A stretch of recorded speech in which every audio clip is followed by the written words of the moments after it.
was the T is going by. And then I remembered, we don't have the T in Haiti. This is an earthquake. But where I was, the buildings remained intact, and I actually didn't know how devastating it had been until I left the school property 20 minutes later. I walked up the street and saw buildings completely destroyed. Thousands of people streaming down the street, just screaming. People were lying bloody on the sides of the road. People were trying to dig family members out of the rubble. People were carrying each other to safety. When I arrived at the top of my street, I couldn't get through because a building had collapsed, completely filling my street. I had to crawl over the rubble, knowing that I was probably crawling over the crushed bodies of the women who sold fruit and vegetables to me all year. I reached my block, and the first thing that I saw was that the 7-story building beside mine, St. Joseph's Home for Boys, was completely destroyed.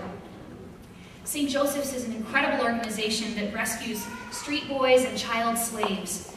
They've been the best neighbors that I could ask for it, and by the time of the earthquake, I was good friends with some of the boys and with the director, a Haitian man named Bill. The home also serves as a guest house, and that week I'd spent a lot of time with a woman named Renee, her cousin Jonathan, and her husband Ben. I ran down the street and grabbed the founder of St. Joseph's and asked him if everyone got out. He turned to me with the most awful look on his face and just said, "Bill, we lost Bill somewhere on the roof. And Ben, your new friend Ben, he's buried up there too. And Alliston, one of the boys, we can hear him. He's trapped somewhere between the 4th and the 5th floor." I don't remember too much about the next 30 minutes. I know that I felt my heart just drop inside of me, but there was no time to grieve. My house was standing, and I had to get inside and gather my supplies. Everything had fallen over, but I was able to get my sneakers, my Steffi, my emergency pack, and a flashlight. I helped the boys rescue Alliston from the collapsed building, and I was just finishing up taking care of him when I heard them screaming for me, "Get Kez! Get Kez! We found Bill!"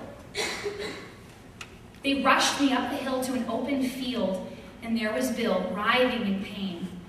I got him as comfortable as I could, and then I looked up and realized that the field had swelled to about 300 people, many of whom were injured. So I took my little supply bag and started moving through the crowd. All night long, I gave out pain meds, immobilized broken limbs, stitched up wounds, checked vital signs, picked chunks of concrete out of people's arms and legs. It was the worst night of my life. The stream of victims arriving at the field just never ended. I would finish taking care of a group of 6, only to look up and see a family of 10 limping in, covered in blood and dust. Some victims told me they had come as far as 4 miles on foot because they didn't know where else they might find medical care. At midnight, a woman was carried in. Both of her legs were completely crushed by a falling wall. I took one look at her and told them to cover her back up. She died 30 minutes later. At dawn, a little boy was dragged out of the rubble. Again, one look at him and I knew I couldn't do anything. He died 10 minutes later in his mother's arms. By early morning, I had my own mini morgue in one side of the field. I wanted to curl up in a ball and just sleep for a year straight, but I couldn't. I knew that if my neighborhood looked like this, other parts of town must also be in the same situation.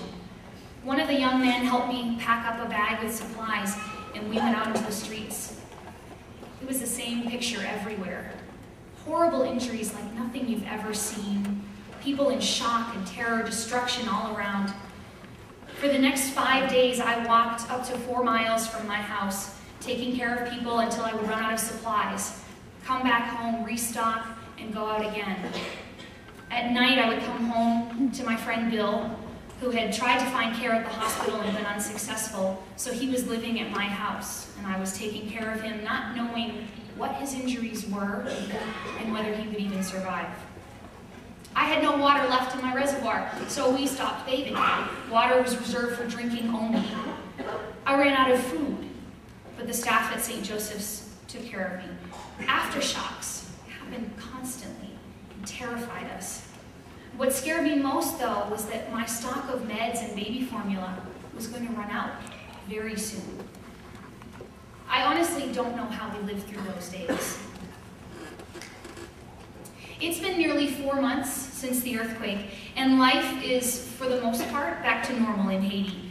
Yes, I still have a camp of about 200 at the top of my street, and yes, the soundtrack to my life is the pounding of sledgehammers as they demolish what's left of St. Joe's.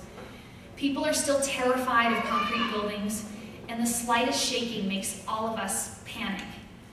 But in general, I can go about my life and do my job as much as I did before the earthquake. The needs are greater now, and so the work is more intense.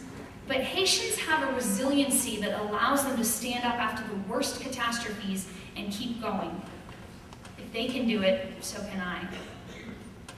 What the earthquake has really done for me is create a powerful bond between me and my community in Haiti. Not one of them has forgotten that first night and how I battled to take care of them. Not one of them has forgotten the food, water, and baby formula that I was able to provide. And I haven't forgotten that when I was too tired to keep going, they encouraged me on. I haven't forgotten that when everyone was worried about looting, I had men patrolling my street all night long to keep me safe. I've not forgotten that when all my white friends evacuated the country, my neighbors were there, grieving with me and recovering slowly with me. I thought I loved Haiti before the earthquake, but now I truly love Haiti. I'm proud to have lived through something like this with such a brave and faithful people. So to you, new nurses on your way to conquer the world, what's my encouragement? Don't ever give up. You're going to be faced by challenges and by demands on your skills that you never imagined you would experience. I pray that it will not be in the form of an earthquake, but whatever it is, know that if I could survive this, you can survive life's curveballs as well. You have the training, you have the instincts, the knowledge, and most of all, you have the heart. Someone asked me if what I did during the earthquake was unique, and I said no. There's something at the core of every nurse that allows us to keep putting one foot in front of the other against all odds. I don't know if it's something we're born with or if it's something we obtain, but I know that it's there. Go out, pass those boards that you're so excited about passing. Get that job that's going to teach you and challenge you and give you the opportunity to truly serve. Maybe some of you will end up in places like Haiti. Maybe you'll stay right in your hometown. It doesn't matter. What matters is that you be ready to exhaust yourself for others when everything comes tumbling down. When the earthquake of your life happens, don't give up. You will suffer. You will weep. You will stumble.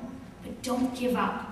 One day you'll stand on the other side, an older, dustier, tireder version of yourself, and you'll know that you gave everything that you had. Don't give up. Thank you.